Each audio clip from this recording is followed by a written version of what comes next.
Hey guys, I'm Aaron from PhoneDog.com. BlackBerry is really moving ahead with the different form factors. They tried the Torch, physical QWERTY keyboard, touchscreen. They did the Pearl Flip, or they're back at it again with another clamshell device, the BlackBerry Style. It's available on Sprint now for $99.99 after a $100 mail-in rebate. And it's a pretty decent mid-range smartphone. So since this is BlackBerry 6, it does have a WebKit-enabled browser, but it's interesting to see how it works without this being a touchscreen device. So to do that, we'll go in, and where there's no pinch to zoom, there's nothing like that.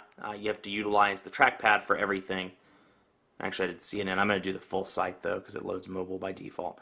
But you can get an idea. You have to go back to the old physical zoom by clicking on the trackpad. So for people that love web browsing or people that are media buffs, this may not be the best device for you. But for people that are messaging fans and send and receive a lot of emails, text messages, IMs, things like that, this could be the perfect device for you. So it all depends on what you're interested in doing.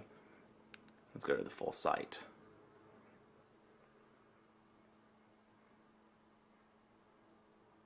And while that's loading, it's funny, while I'm holding it right here for the camera, and I'm having to do exactly what I talked about earlier, trying to hold it to where it doesn't hit the tripod, but show you the screen. So a little bit, again, that hinge is great for when you're on phone calls, but a little frustrating when you're trying to use the camera and trying to hold it close to you. Let's see. So you can see, it's starting to get a little choppy, a little laggy. Now this has a 624 megahertz processor, so it's running the same processor that the Bold 9700, the Torch 9800, and I believe the Bold 9650 as well. Yeah, all running the same processor that those devices have. That said, it's a little bit laggy. I suffered from the same checkerboard issue in the browser on this one that I did from the Torch 9800. The lag is not bad, but it's something I noticed all throughout using the device. If sometimes it would slow down and stutter for a second or two.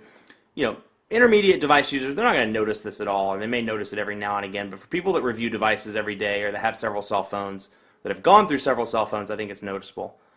You can see I just zoomed in by pressing down the trackpad, and still waiting for that to load. There we go. So you can see, and you can see, there's the checkerboard issue in effect right there. I'm just scrolling down. So a little frustrating. You can use the menu to zoom in and out like that, and then let's say scroll up a little bit here. But you can see, just very lagging, kind of stuttery, particularly in the web browser and stuff that strains the processor a little bit more than typical everyday tasks. You'll see. Let's go up to CNN Heroes, for example, and zoom in on that. And you zoom in by putting your cursor in the general area that you'd like to zoom in on.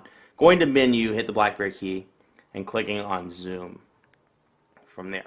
Now you can open this link in a new tab, and just like the Torch 9800, it has a pretty decent tab menu, if you will. Let's see what tabs we have open.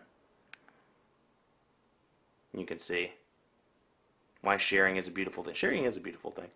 The CNN homepage, and then a new tab. We can open up a new tab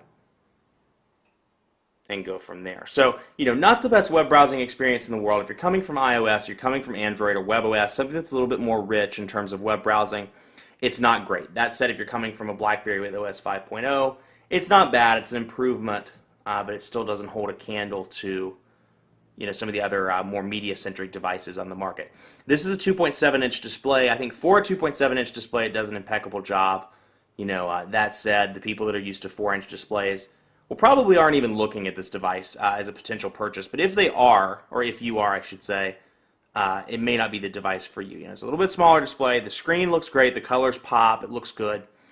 But it's noticeably small, particularly when browsing the web or doing things where that screen real estate would really come in handy.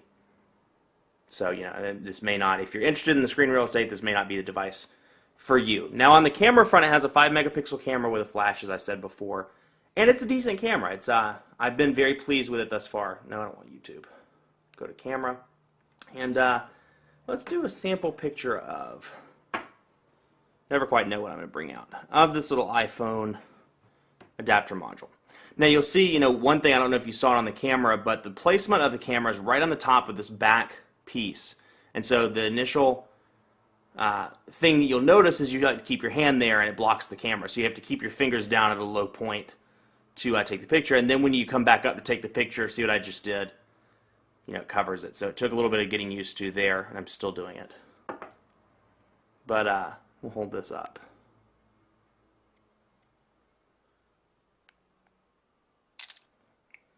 And there it is. It's a relatively decent picture. It looks good on the display. And for a 5 megapixel camera, I'm pleased. It's not bad at all. Autofocus, zoom, and quite a few editing options as well. But definitely a decent picture. Did a good job of zooming in on the module and pulling away the desk and the background.